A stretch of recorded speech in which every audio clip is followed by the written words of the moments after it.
people of the World Wide Web. So it is Cypher Sigma here. It is the weekend, so it is movie review time. And as you've already seen on, this is the, I suppose what the public or some of the people like to say, the ill-fated remake of Snow White for 2025. So I believe the original was in 1937, I want to say, maybe. So the film, I think, is like 87 years old, or this marks the 87th anniversary of it.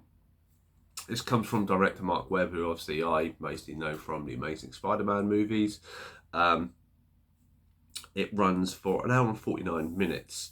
The cast, so we have Rachel Ziegler, which everybody has seen her as Snow White. It was Gal Gadot as the evil queen, Andrew Burnap as Jonathan. Essentially, he is kind of the prince character, but not prince. And then we have Andrew Barth Feldman from the No Hard Feelings film, so he plays Dopey, Titus Burrell as Bashful, and as Martin Kebler as Grumpy. They're the kind of main people I picked out that I recognised. Obviously there are other people mixed in, but not massively amount. Anybody who doesn't know, essentially this is a retelling of the story of Snow White from the original movie. It's been so long, so I went and read, the synopsis wise, it mostly matches the story. There are a few additional scenes and they do take some liberties in the newer one. But essentially it is the same story retold, but they just put some new spins on it. Whether I like, I don't think it's nowhere near as bad as everyone's saying about on IMDb. But I will get to my views in after we've done the main review. So we'll put, as usual, the spoiler warning up. So once you've reached this point, if you want to go to the movie, please do free. Otherwise, you can stay and I shall get going. So, yes, this is the story of Snow White. We do have a slightly different understanding of how she's called Snow White. So she's born in a snowstorm, and it's because she survived this harsh wind. And then basically the story is her and her mum and her dad, who are the king and the queen, and how she is nice. And they kind of have this song melody that kind of sings for the first 5-10 minutes of the movie. She loses her mum. And then we have Gal Gadot's character turn up. Obviously, they remarry. Her dad remarries. Her dad goes off because he's led to believe that there is a force coming after their kingdom, and there is an injustice that he needs to go and prevent. Obviously, there is at the very beginning and very end of the storybook opening, like most Disney movies had in the past. This is the voice actor of this is Dopey, which you don't find out until later. But I didn't mind. That. So obviously once the king goes off and dies, obviously you find out that the queen she's very selfish. She has this mirror, and every day this mirror tells her that she's the fairest of them all, and basically Snow White is kept as a slave, and she turns all the townspeople into all the males more or less into knights, and basically they rule everybody, steal everybody's money, make everybody poor and everything else, and she rules in as an evil queen would. And that's kind of how the story then starts. You have Snow White singing, and in the process of her doing a chore, she comes across Jonathan, who's stealing because he is part of these bandits that are in the wood that are trying to rebel. They fight for the king, so to speak, even though we assume at this point the king is dead, or we've been told the king is dead. This is where him telling her basically, you stand up for yourself, doesn't know who she is. He gets captured. Snow intervenes within the queen, and he is basically tied up at the gates, but she lets him go free. It is through this process that her good deed then causes the mirror to believe that she is purest of heart over the queen, and the queen basically hires a huntsman to kill her, take her out into the forest and kill her. And obviously there's, at the very beginning, you had apples, and takes her out to this apple orchard, and we all know, if you've seen the story, that there's obviously this apple is an underlying theme. The huntsman goes to kill her but can't do it. Basically tells her to run, that the queen lied about the king. So you're all like, oh, what's happened here? She runs off into the forest due to a crazy set of effects, comes across a load of animals, and this kind of is slightly filtered in there that she can talk or interact with animals as we go along. Due to falling in some water and stuff like that, she manages to basically be quite knackered and drained, obviously running away and scared. These animals take her to the dwarf's house, and this is where she then falls asleep.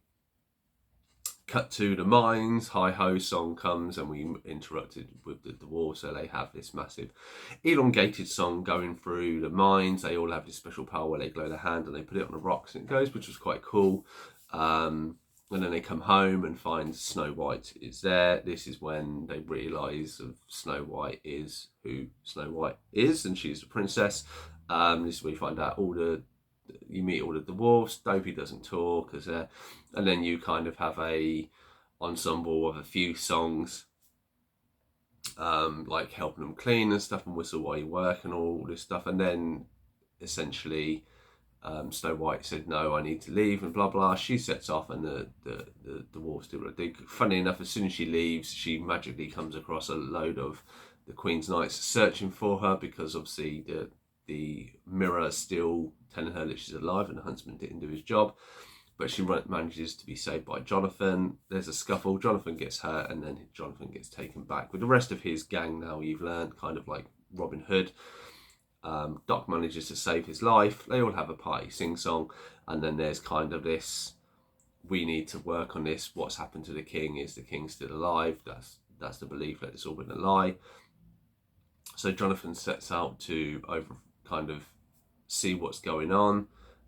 Snow White gives him like 2 days. If you don't come back, blah blah blah, I'll head off towards you. Jonathan goes off. He's captured almost instantly and then held in a dungeon. And this is an additional scene that was meant to be in the original movie but wasn't. So there's that. He's in the dungeon with the huntsman. They manage to escape.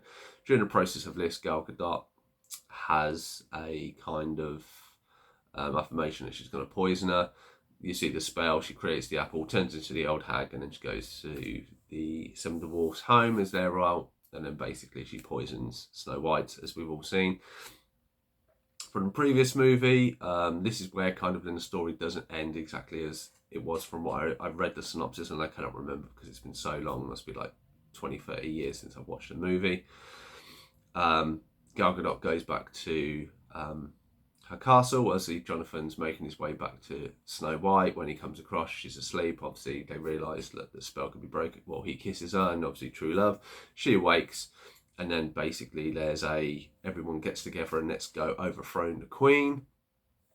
Snow White turns up at the main gates. All the guards are there. She starts talking to the guards, and they kind of start coming around. Everyone else is snuck in behind. Then basically somebody shoots the Wicked Witch, and then as she kind of runs away, she gets angry, smashes the mirror, and then kind of kills herself. The end. Happily ever after. It is all big sing and dance, and everything's all normal. In between this, you obviously Dopey manages to talk, which never happened in the original movies. There also is a singing bit with the evil queen in the beginning, and that's kind of the story in a nutshell. So what did I think of this? So put my rating up first. I'm going to rate this 5.2. It is nowhere near as bad as the internet is made to believe, and I'm not going to get off. Actually, I'll address it now. So the Rachel Ziegler one, she's paid to do a job. She obviously decided to bring her views in. There obviously was a lot of emphasis of she's not going to be saved by the prince and stuff like this, and the prince is just a normal person. Yes, they did tailor this story, whether it was done for female empowerment, whether it was done for other reasons, whether it was just they wanted to update it a little bit. That's down to them. It doesn't really fully come across as it's woman power, because obviously she'd be asleep if she hadn't fallen in love with Jonathan. So that's my thing. The using of actors as the CG as a whole, there are a few bits in the beginning and the background that seem a little off when you're trying to have a bigger scope of scenery and stuff. But the sets that they build now are still quite nice for what Disney do. I say the dwarves, I didn't mind Dopey speaking. I thought there was something different. I mean, looking at what I've seen some reviews online, like if you take the original movie, if people wanted an exact remake, people would still be unhappy, because they'd be like, well, what's the point of remaking a movie if you're going to make it exactly the same? They need to do something to make it slightly different. That is always never necessarily going to be like, and I think it's part of this, and the whole Rachel Ziegler thing has basically that people just have this negative view before they even go into it. I mean, I went into my cinema, the cinema was at least full as much as it was for Captain America 4 as it was, and this was a really late showing. So people are obviously going to see it, even though you see pictures where there's like the screens are empty. It still is a Disney movie, and I think people will still take kids to it.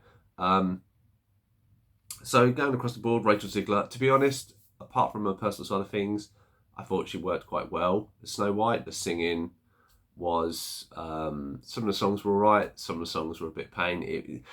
This is kind of where I'll go for the people and then I'll go for overall. So there's like Gal Gadot, she very much looks the role as the beautiful stranger, and then the queen, and then the old hag with all the makeup. Looks really good.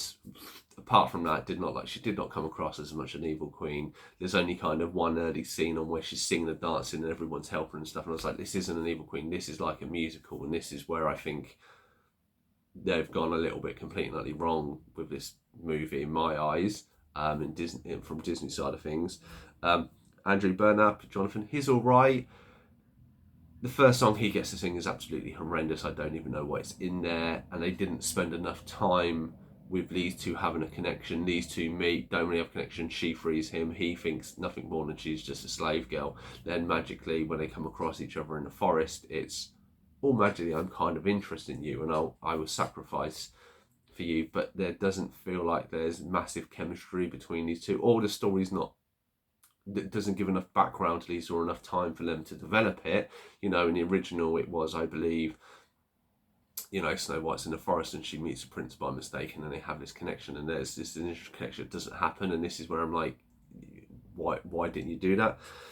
I say the dwarfs, it is what it is. I quite liked the style of Dopey. I think the Dopey and the evolution of his character actually was a good thing. It made it a little bit different, and the fact that the voice actor is then the narrator of the film as well. Yeah, but overall, this is, like I say, 5.2. It's more or less like an average movie, and it can be enjoyed if you don't go all the politics and stuff like this. The thing that I think has a problem is there are so many more songs they've tried to grab in it. This is more like a musical than a Disney movie, and this is where Disney are having, I think, problems of that. You either have they seem to be having more and more songs in these movies. They're not the greatest of songs. There's one or two in this that are quite catchy, but I couldn't tell you. We've all been to see like Aladdin and a movie from the 90s, even probably the early 2000s, and Let It Go and stuff like that. But how many Disney movies since then do you remember? Even like Moana 2 and stuff like this. I went into it and there were songs, and I was like, I don't remember any songs. They're not catchy enough. They're just kind of there as placeholders to fit in. And now I know Disney movie the originals did have music in there, but I don't think it needed as much.